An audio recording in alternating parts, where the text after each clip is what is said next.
gente! Tudo bem? Como é que vocês estão? Meu nome é Stephanie, sou professora de História e durante esse tempinho eu vou me aventurar na história com vocês. Então vem comigo que vai ser bem legal. Bom, antes de tudo, é bem importante a gente saber que tudo aquilo que eu for falar aqui tá lá no seu livro didático, aquele livro que você utiliza na escola, o seu livro didático de História. E hoje a gente vai falar sobre as primeiras cidades, certo? Isso aqui tá lá no teu primeiro volume, no livro didático de História. Bom, vamos conversar um pouquinho sobre isso. As pessoas estão no mundo faz bastante tempo, né? No ano passado, você estudou sobre a questão dos deslocamentos, das migrações, como que o povo, chegou nos mais diversos continentes. Então você começou a entender esse conceito de deslocamento. E aí, os primeiros seres humanos, lá na pré-história, eles se deslocavam e eram chamados de nômades, ou seja, esse é o momento de nomadismo da nossa história. E eles se deslocavam, ficavam mudando de um lugar para o outro, não tinha uma casa fixa igual a gente tem, por um motivo. Eles estavam sempre atrás de comida, de alimento, de segurança e tantas outras coisas. Porque não era como hoje, que a gente tem um mercado e até mesmo a plantação. Isso vem com um tempo depois. Quando eles começam a perceber, que eles podiam plantar comida, quando eles acham um lugar bom para eles ficarem, com um clima bom, quando eles começaram a plantar, domesticar animais, eles se instalaram no local. E aí eles se tornaram sedentários, ou seja, com uma moradia fixa, eles se tornaram sedentários, E aí a gente percebe dois movimentos nessa pré-história, nomadismo e sedentarismo, certo? Dois movimentos bem importantes pra gente entender isso. E aí passou um tempo, galera já tava lá nesse sedentarismo, começaram a ter as suas casinhas, as famílias começaram a crescer, porque as cidades primeiro foram formadas com famílias. Essas famílias deram, origem a outras famílias, a população foi crescendo e assim as cidades foram surgindo. Então é bem importante a gente pensar nesse processo. Nenhuma cidade nasce de um dia para o outro, é um processo de crescimento das pessoas, crescimento populacional. E aí, a gente pode perceber que isso estava muito ligado com algo que a gente chama de sociedades fluviais, ou seja, sociedades que foram criadas perto dos rios. E por que os rios? Por que essa importância, Porque os rios, além de serem a nossa fonte de água pra gente, como ser humano, sobreviver, eles também ajudam na agricultura, Pra deixar o solo mais propício para plantar as coisas. Além disso, os animais precisam também disso.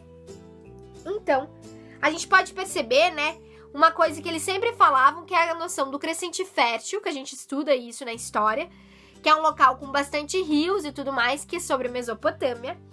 E também sobre uma noção, do Egito. Vocês já estudaram isso, mas vamos dar uma olhadinha nesse mapa, que a gente já vai conversar sobre isso, sobre essas sociedades fluviais. Deu uma olhadinha aí? Bom, aqui, em roxo, quando a gente olha pra cá, é o Egito. O Egito é considerado a dádiva do Nilo, ou seja, dádiva é como se fosse algo possível, algo surreal, assim, sabe? Então, é um deserto, principalmente, e ele só surgiu ali por causa do Nilo, que é um grande rio que corta todo o território. Então, ali, as primeiras comunidades egípcias começaram a surgir e aí formaram o país, o Egito que a gente conhece hoje em dia. O lugar da Mesopotâmia, que tá aqui, em laranjinha, que a gente pode ver mais aproximado, a Mesopotâmia tem esse nome porque ela se chama Terra Entre Rios, certo? Ela tá entre dois rios principais, o Eufrates e o Tigre. Então, Mesopotâmia significa Terra Entre Rios. E a gente consegue ver também aqui numa noção, mais lá do outro lado, numa parte oriental, a questão do Vale do Indo, certo? Dos indianos, que é essa parte aqui, verde, e essa parte amarela é da China. Então, são duas sociedades que também são consideradas sociedades antigas e sociedades fluviais, que surgiram no mundo a partir da influência do rio na vida das pessoas, na agricultura, na domesticação dos animais, entre tantas outras coisas. Foi um processo. É bem importante vocês entenderem isso, sobre essa importância dos rios, sobre essas sociedades fluviais.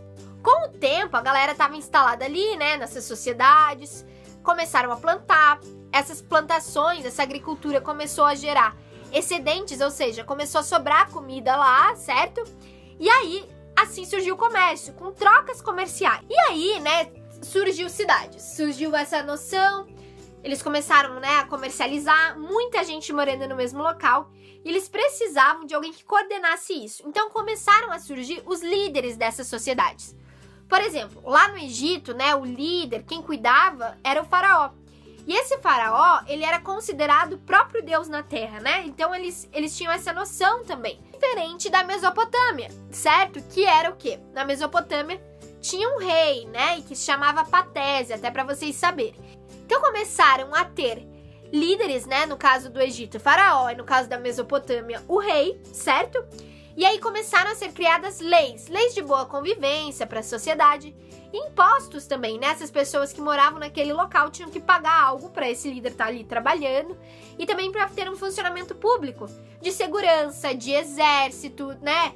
De quem cuidava de tudo, de quem ia lá coletar o imposto. Então começa daí os servidores públicos, a galera que vai trabalhar para esse estado que vai comandar tudo, beleza? E a partir disso, quero trazer para vocês o desafio da semana.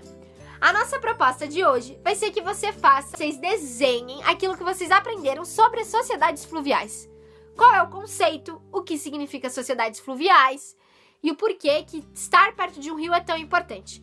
E que vocês façam desenhos sobre isso. Como que vocês imaginam que eram essas primeiras civilizações perto dos rios, hein? Olha, é pra imaginar. Vou deixar vocês aí com esse gostinho, porque a próxima aula a gente vai descobrir um pouquinho como eram essas civilizações. E te garanto, elas são bem legais. Até a próxima, pessoal. Tchau, tchau!